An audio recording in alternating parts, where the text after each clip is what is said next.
నేనేమన్నా నువ్వు చెప్పు విషయం చెప్పంటే నీ గుడ్లు వీకి గోటిలాడతా. ఇంకా గట్టిగా అడిగినావు అనుకో, మరి మస్తుగా నరికినావు కదా, నెలకు 2500 ఇస్తాను మా ఆడబిడ్డలకు, 2.5 ఏళ్ళు అయిపోయా, ఏం సంగతి రేవంత్ రెడ్డి గారు అంటే లాగుల తొండలు ఇడిచి పెడతా. ఇంకా గట్టిగా అడిగినావు అనుకో, ముసలోళ్ళకు 4000 పెన్షన్ అంటివి, అత్తకు 4000, కోడలకు 2500 అంటివి, ఏమైరా భయ్ అన్నావు అనుకో, ఏమంటాడు పేగులు తీసి మెడలు వేసుకుంటా. ఇక ఈ మధ్యన కొత్తది ఒకటి నేర్చిండు, ఏమంటుండు, ఇంత సిగ్గులేనోడు అంటే, ఇంత సిగ్గులేనోడు ఎవరిని చూడలేదు నేను. ముఖ్యమంత్రిని ఎన్టీ రామారావుని చూసినా, రాజశేఖర రెడ్డి గారిని చూసినా, చంద్రబాబు నాయుడు గారిని చూసినా, తర్వాత రోషయ్య తాతను చూసినా, ఆయన మన కిరణ్ కుమార్ రెడ్డిని చూసినా, మన నాయకుడు కేసీఆర్ గారిని చూసినా, ఇక ఇప్పుడు ఈ సన్నాసిని చూస్తున్నా. ఏమంటుండ ఆయనే, మన చూడురు మీరు ఆదిలాబాద్ వేయండి, ఆదిలాబాద్ పోయి ఏమంటాడు, అక్కడ లేడీస్ ఉన్నారు అందరు కింద, ఆ సోయి కూడా లేదు ముఖ్యమంత్రికి. ఎంత కండలు తిరిగిన మొనగాడైనా 3 నెలల పిల్లలు పుట్టిస్తాడువా అంటే మాకు ఎరకలేదా, పిల్లలు ఎట్లా పుడతారు, ఎన్ని నెలల్లో పుడతారు మనకు తెలియదా, మాకు కూడా ఎరికే 9 నెలల్లో పుడతారు పిల్లలు. ఎంత కండలు తిరిగినోడైనా 3 నెలల పిల్లలు పుట్టిస్తాడా అని మాట్లాడుతుండే రేవంత్ రెడ్డి. నేను అడుగుతున్న రేవంత్ రెడ్డి, 3 నెలల పిల్లలు పుట్టరు మాకు ఎరికేరా భయ్, కానీ 30 నెలల పిల్లలు పుట్టకపోతే నిన్నేమనాలి మరి, నేనేం అనలే మళ్ళా సుమా, 30 నెలల్లో పుట్టిరా లేదా మరి నువ్వు చెప్పిన పథకాలు ఒక్కటన్నా పుట్టిందా, మరి ఏమనాలి నిన్ను, నేను అనలేదురా భయ్, నువ్వు లేనిపోయి విడ అంటే గింత చిల్లర భాష మాట్లాడచ్చా, గింత గలీజ్గా మాట్లాడచ్చా, మాకు తెలియదా. ఎన్ని కథలు పడ్డావు నువ్వు, ఆ రోజు ఎన్ని అబద్ధాలు చెప్పినావు, ఏం నరికినావు. దళితులకు కేసీఆర్ గారు దళిత బంధన్ పెడితే 10 లక్షల రూపాయలు ఇస్తే అవి ఏం సరిపోతాయి, 12 లక్షలు ఇస్తా అన్నావు, ఒక్కనికన్నా 12 పైసలు ఇచ్చినవా. మా ఆడపిల్లలకు చెప్తీవి కదా, కేసీఆర్ 1 లక్ష రూపాయలు ఇస్తుండు పెళ్లికి, నేను తులం బంగారం ఇస్తా అన్నాడు, అన్నాడా లేదా. అక్క మీరు వేసుకున్న బంగారం వాడిచ్చిందేనా, నేను అప్పుడే చెప్పిన, తులం బంగారం కాదు మెడల పుస్తల తాడు ఎత్తుకపోతాడు వీడని చెప్పి, నేను దొంగ, అంత దొంగ. కానీ కొంతమంది నమ్మిరు, తప్పిదారి నమ్మిరు ఊళ్ళల్లో. పాపం హైదరాబాద్లో నమ్మలే మీరు, అంబర్పేట వాళ్ళు బాగా హుషారు, మీరు అస్సలే నమ్మలే. లంగల్ కాంగ్రెస్ వాళ్ళు గిల్లినేడ నమ్ముతామని మీరు నమ్మలే. మీరు బీజేపీ వాళ్ళనే తరిమి కొట్టిరు. ఇక్కడ ఇదివరకు పెద్ద నాయకులు అనుకుంటే ఉరికిచ్చి కొట్టిరు మీరు. ఆఖరికి ఆయన పోటీ చేసేందుకు కూడా భయపడి పార్లమెంట్కి పోతాడు పాపం, ఆయన అసెంబ్లీకి పోటీ చేసేందుకు కూడా భయపడుతుండగా అటువంటి పరిస్థితి వచ్చింది. అందుకే మీరు నమ్మలే కాంగ్రెస్ వాళ్ళను, కానీ ఊర్లలో నమ్మిరు పాపం. 10,000 కాదు 15,000 ఇస్తా అన్నాడు రైతులకు. కేసీఆర్ 2 పంటలకు ఇస్తుండు, నేను 3 పంటలకు ఇస్తా అన్నాడు. ఇలా 2 లేదు 3 లేదు 1 లేదు 4 సార్లు ఎగ్గొట్టిండు రైతు బంధు. ఎగ్గొట్టుడే కాదు, మీకు ఒక విషయం చెప్పాలి, ఎంత ఘోరం అంటే, ఇప్పుడు నిన్న కేబినెట్ సమావేశం జరిగింది, మంత్రివర్గ సమావేశం. నేను అడిగిన మన పార్టీ తరఫున, రాష్ట్రంలోని రైతుల తరఫున, రేవంత్ రెడ్డి గారు ఇప్పుడు ఏం ఎలక్షన్ లేవు, నువ్వు అనవసరంగా బేసజానికి ఓకు, గీన చెప్తుండు కదా నేనెందుకు చేయాలి అనుకోకు. రాష్ట్రంలో ధాన్యం కొంటలేరు, వడ్లు కొంటలేరు, మక్కలు కొంటలేరు, ఎక్కడికక్కడ రోడ్ల మీద ఆరవోసుకున్నారు. ఆగమాగం ఉన్నది పరిస్థితి రైతులది. ఆ ధాన్యం కుప్పల మీద కుప్పగూలు చచ్చిపోతున్నారు, ఒదికి వడదెబ్బకు చస్తున్నారు, ఒదికి నువ్వు కొంటలేక నీ దెబ్బకు చస్తున్నారు. చూసుకో జరా, మంత్రివర్గ సమావేశంలో మాట్లాడి ఆ పైసలేదో కేటాయించి ధాన్యం కొను అని చెప్పి నేను డిమాండ్ చేసిన. నేను అనుకున్న దబ్బన చూస్తాడేమో, చూసి ఏమన్నా రైతులకేమైనా చెప్తాడేమో అనుకున్నా. నిన్న పిడుగు లాంటి వార్త చెప్పిండు.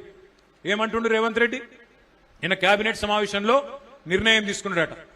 ఇప్పుడు మన కాడ ప్రీపెయిడ్ సెల్ ఫోన్లు ఉంటాయి, మీకు తెలుసు కదా, ప్రీపెయిడ్ ఫోన్లు తెలుసు కదా, ముందే పైసలు కట్టాలి, అది మీటర్ తిరుగుతూనే ఉంటుంది, ఆయనతో బంద్ అవుతుంది. 1000 రూపాయలు ఛార్జ్ చేసినాం అనుకో, ఆ 1000 రూపాయలు ఇవ్వగానే అది బంద్ అవుతుంది పనిచేస్తుంది.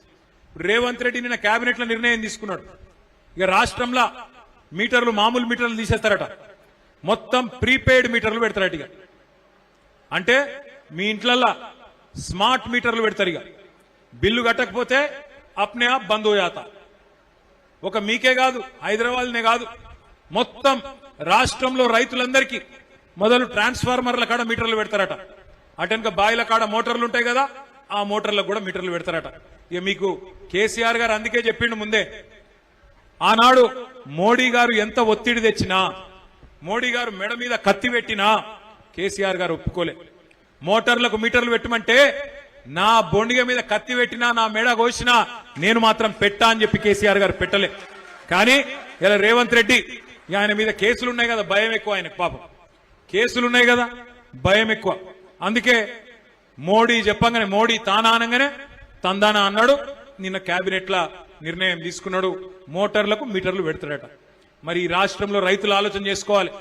ఈ కాంగ్రెస్ పార్టీ ఫ్యూజులు వీకేద్దామా, కాంగ్రెస్ పార్టీ ఫ్యూజులు వీకి వీళ్ళను బంగాళాఖాతం లేద్దామా, లేదా ఇట్లనే చూసుకుంటా ఊకుందామా, ఆలోచన చేయాలని చెప్పి నేను కోరుతా ఉన్నా. మరి ప్రీపెయిడ్ మీటర్లు పెడితే హైదరాబాద్ లో మీ ఇళ్లకు కూడా వస్తారు. ఇక అదానీలు అంబానీలు వాళ్ళే ఉన్నాయి దుకాణాలు మొత్తం, వాళ్ళు ఇల్లుకి వచ్చి మీటర్లు పెడతారు. మళ్ళా ఓ దిక్కు ఫ్రీ కరెంట్ అంటారు, ఇంకో దిక్కు ఉచిత కరెంటు ఉత్త కరెంట్ అవుతుంది. మొత్తం మళ్ళా బతుకు ఆగం అవుతుంది. కేసీఆర్ గారు అందుకే చెప్పింది ముందే, ఆలోచించాలే, ఓటేసేటప్పుడే ఆలోచించాలే, ఆగం కావద్దు. మీ అందరితో నా ప్రార్థన. ఓటు అంటే గుర్తొచ్చింది, ఒక ముఖ్యమైన కార్యక్రమం మన రాష్ట్రంలో కూడా ప్రారంభం కాబోతా ఉన్నది, తొందరలోనే ప్రారంభం కాబోతా ఉన్నది. చాలా ముఖ్యమైన కార్యక్రమం. దాని పేరు SIR, స్పెషల్ ఇంటెన్సివ్ రివిజన్. అంటే తెలుగులో చెప్పాలంటే ఓటర్ జాబితా యొక్క వడపోత కార్యక్రమం. మరి ఇవాళ మనం మీటింగ్ పెట్టుకున్న ముఖ్య ఉద్దేశం కూడా రెండు. ఒకటి, మీకు సభ్యత్వ నమోదు గురించి చెప్పాలి, అది జూన్ నెలలో స్టార్ట్ అవుతుంది.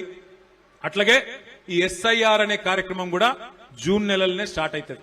ఏం జరుగుతుంది SIR అంటే ఇది మీకు చెప్పాలి. ఇప్పటిదాకా తమ్ముడు ఆ లెక్చరర్ గారు చెప్పినట్టు సంతోషం, కాచిగూడ నుంచి వచ్చిన తమ్ముడు.